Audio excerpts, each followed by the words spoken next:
una amiga de toda la vida, desde que era chiquitita, que impulsó y lideró el primer equipo femenino de velerismo que nos ha representado incluso en competencias internacionales en esta famosa regata hacia Galápagos. Y efectivamente nos invitaba a un recorrido, me acuerdo que era un feriado. Cuando la gente no entiende el planteamiento, la propuesta de construir las bases para el socialismo del buen vivir, para el Ecuador del buen vivir, implica una propuesta que sin duda recoge los principios centrales de solidaridad, redistribución de la riqueza, de que los recursos del Estado sean del Estado para el pueblo, en este caso para el pueblo ecuatoriano, la defensa irrestricta de la soberanía, el impulso a la integración latinoamericana, es decir, bases sólidas de un proceso que definitivamente tiene una característica, está impreso como una característica de izquierda, progresista, que entiende un desarrollo en función del beneficio de la gente, entendiendo siempre el eje del accionar gubernamental centrado en el ser humano, siempre priorizando a las personas más allá del capital. Digamos, el no entender eso y reducirlo a una disputa entre si te vas a dar una vuelta en alguna embarcación ya estás atentando contra los principios, me parece que es un despropósito, pero es parte de lo que tenemos que seguir construyendo en la gente, es decir, la politización en el mejor sentido de la palabra, entendiendo a la actividad política, a la acción política como esa pasión por el servicio a los demás, que por supuesto se refleja desde una postura ideológica en las decisiones, en la línea de acción política que se tiene. Eso me parece que es lo que hay que dejar claro. Pero de ahí el debate es más o menos como reducir un debate tan complejo y tan importante que tenemos en esta nueva fase del proceso entre los leales y los traidores, los oportunistas y los consecuentes. Es decir, eso es reducir y no entender nada de lo que está viviendo un proceso democrático que siempre tiene que estar en permanente renovación, en permanente crítica y autocrítica. Vicepresidenta, yo tengo una inquietud. Usted, como expresaba en algún momento, usted fue cofundadora de Alianza País.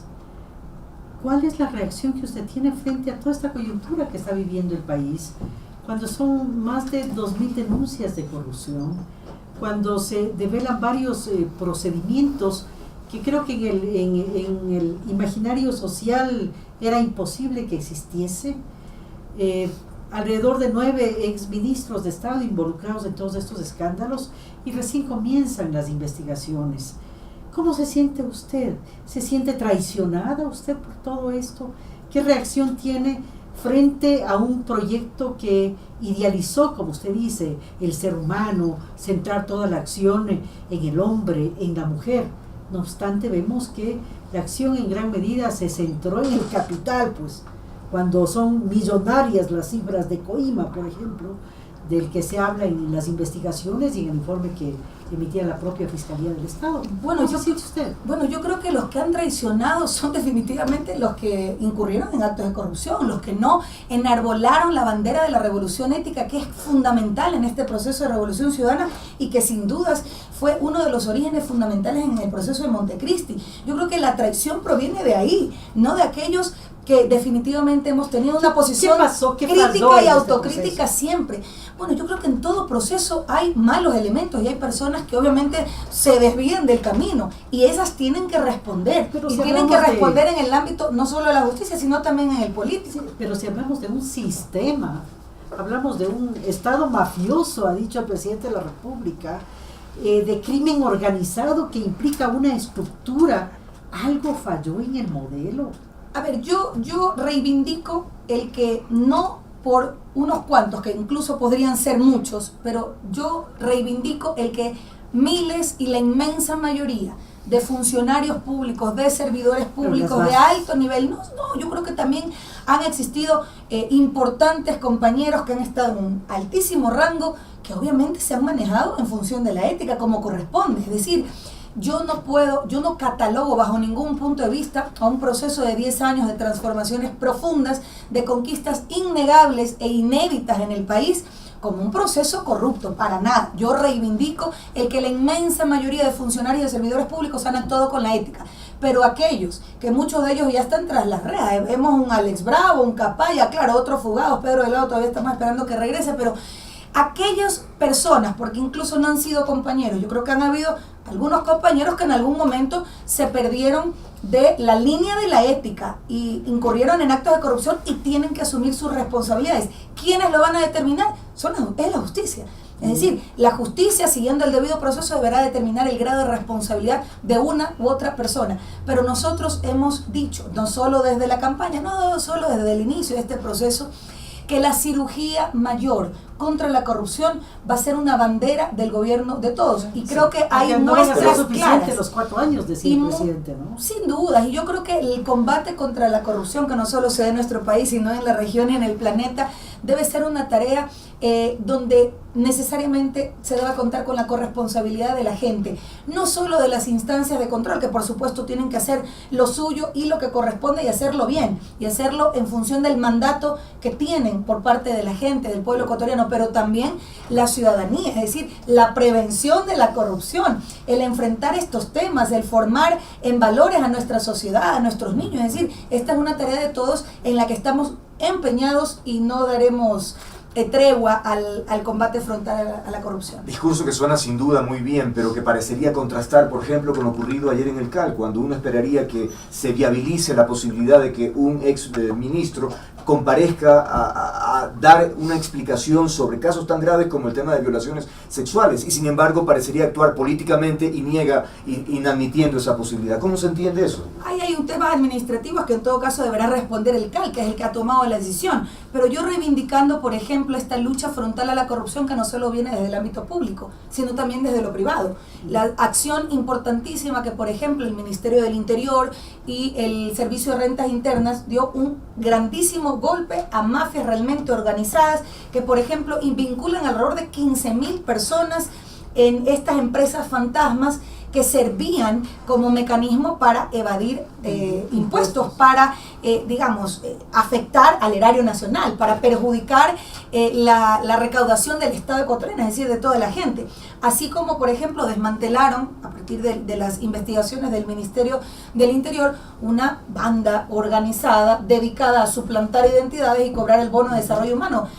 Me parece que son como 8 millones de dólares los que se ha perjudicado, entendiendo, insisto, que los actos de corrupción que no solo vienen desde lo público, tienen que combatirse a todo nivel. Y en eso hay un compromiso del gobierno de todos en la cancha que le corresponde de hacerlo. Y obviamente nosotros demandamos de todas las instancias, no solo la que corresponde al Ejecutivo, actuar en esa línea. Pero los miembros del CAL que votaron, por ejemplo, en ese sentido, son gente muy cercana pues al gobierno. Entonces, ¿cómo se entiende? No es que es una cosa del CAL independiente, creería que es una línea de política, ¿no? A seguir. Mira, nosotros en relación a la protección de los derechos de nuestra niñez y adolescencia, una respuesta contundente, una respuesta clara, ha sido incluso incorporar como parte de las 7 preguntas una que reivindica aquello, es decir, que la imprescriptibilidad de los delitos sexuales cometidos contra niñez y adolescencia.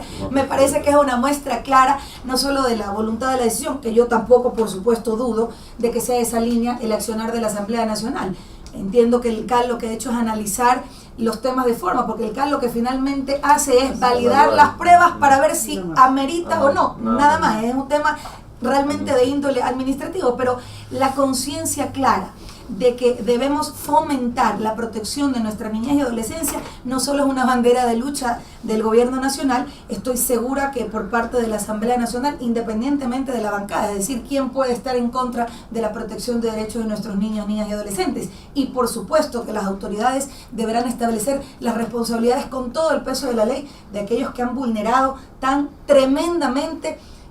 Salen casos que llegan a centenas de casos, que es una cosa realmente que nos interpela como sociedad y que nos dice que algo está pasando y que tenemos que tomar correctivos de forma inmediata con drásticas sanciones que permitan, sin lugar a dudas, tomar acciones para combatir esta cosa que es tremenda y que como sociedad nos ha conmovido. Así es. Vicepresidenta, ¿cuánto pesa la división interna de Alianza País en un momento tan complejo y que tan sensible para la historia nacional?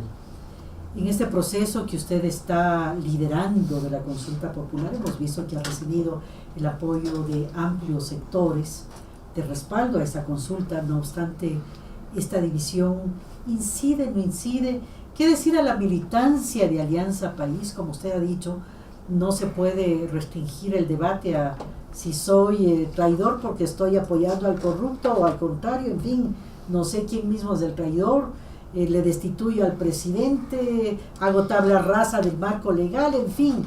A ver, ¿cuál es su apreciación como fundadora del partido y como promotora de esta consulta que requiere de la acción colectiva y más aún de los militantes del propio partido de gobierno? Pues?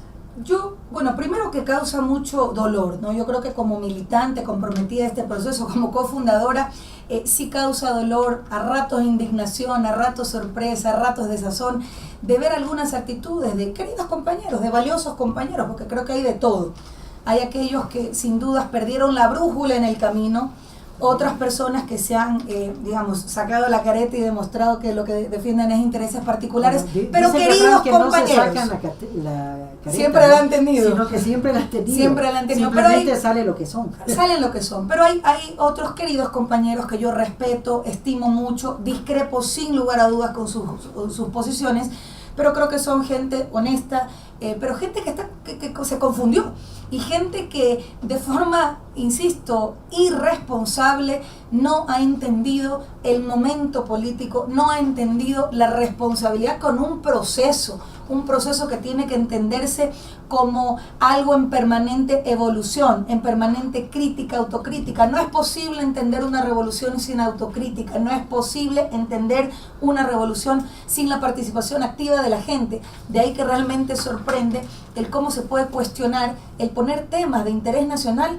a disposición de que la gente en las urnas pueda validarlo o no. Pero sobre todo, lo que más realmente duele es cómo desde el día 1, desde el 24 de mayo del 2017, ha sido un sector dentro del movimiento Alianza País que no le ha dado tregua al gobierno de todos, al nuevo gobierno, al gobierno liderado por el presidente de la República, que es nuestro gobierno, que es el gobierno de Alianza País, por parte del presidente propiamente del movimiento Alianza País. Nosotros siempre hemos demandado, exigido, apelado a la unidad, a la organización política, a entender nuestra acción de un gobierno que responde a un programa, a una propuesta programática que fue validada por la gente en las urnas y que va en beneficio de la gente, que va en sintonía plena con los grandes objetivos nacionales.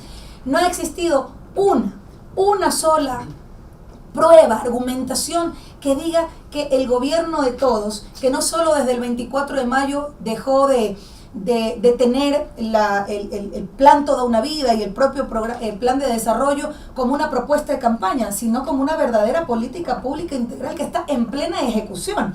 Entonces yo creo que cuando no hay incomprensión o hay lecturas sesgadas respecto a este tema, surgen estos temas. Nosotros siempre estaremos en la línea de la unidad, del fortalecimiento del movimiento Alianza País, y por supuesto de entenderlo, de democratizarlo, de seguir fortaleciendo espacios de debate interno que nos permitan procesar esas diferencias en donde corresponden y no lamentablemente hacer lo que siempre hemos criticado, actuar totalmente desapegado a nuestro régimen orgánico de forma arbitraria, prepotente, incomprensible en un momento tan complejo en donde la unidad del movimiento Alianza País, que es lo que siempre hemos impulsado, debería primar. Y yo reivindicar el que la inmensa mayoría, no solo de las direcciones provinciales de Alianza País, sino de la militancia y de las organizaciones fraternas, respaldan la gestión del gobierno de todos, respaldan a su presidente y por supuesto a la consulta popular. El tiempo se nos agota, efectivamente. Entonces, muy brevemente, vicepresidenta, puntualmente, Alianza País atraviesa una renovación, una transición o una crisis, una. Y dos,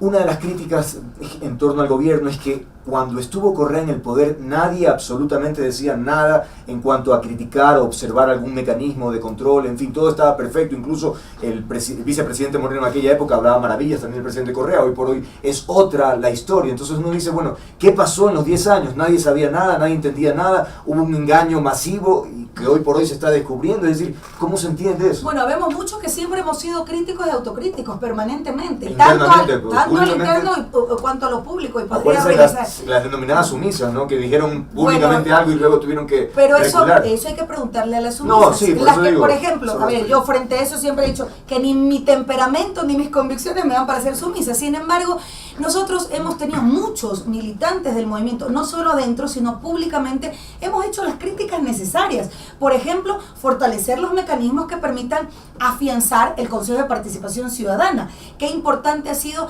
insistir en la democratización, y eso lo hemos hecho público al interior del movimiento Alianza País. La transparencia, por ejemplo, una de las críticas permanentes ha sido la ausencia de política para los objetivos de la revolución agraria. Lo hemos dicho siempre y lo hemos dicho públicamente.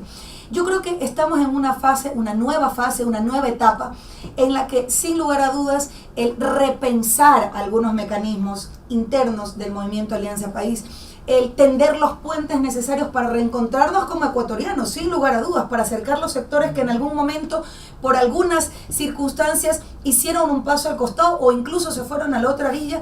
Creo que es el momento de esa, de ese accionar que lo viene liderando el presidente Lenín Moreno, y que no lo ha dicho solo hoy, lo dijo desde que regresó de Suiza, cuando vino con la mano extendida, cuando ofreció un amplio y plural y democrático diálogo nacional que permita reencontrarnos, que permita entender a la construcción de un país con el aporte de todos los sectores, partiendo de una hoja de ruta clara que es la que decidió el pueblo en las urnas, con las que ganamos como proyecto político, como Alianza País, con el candidato Lenín Moreno Garcés, y que sin lugar a dudas está en implementación, y se entiende el diálogo nacional no como un mecanismo de apagar incendios o de enfrentar coyunturas, como siempre lo hemos venido diciendo, sino como una forma de gobernar, el diálogo amplio, participativo y plural en beneficio de la gente. Esa debería ser la práctica y la constante en un sistema democrático, pues, el diálogo como sustento de las acciones y de las decisiones. Muchas gracias, vicepresidenta, por haber estado con nosotros. Esperamos más adelante tenerla en una nueva oportunidad, luego de la consulta popular que se espera a finales de noviembre ya haya un pronunciamiento. Sí, ojalá no más allá de los primeros días de diciembre. Sí, no, gracias a ustedes y a las órdenes. Muchos saludos. Gracias, vicepresidenta. 8:42. Noticias al centro.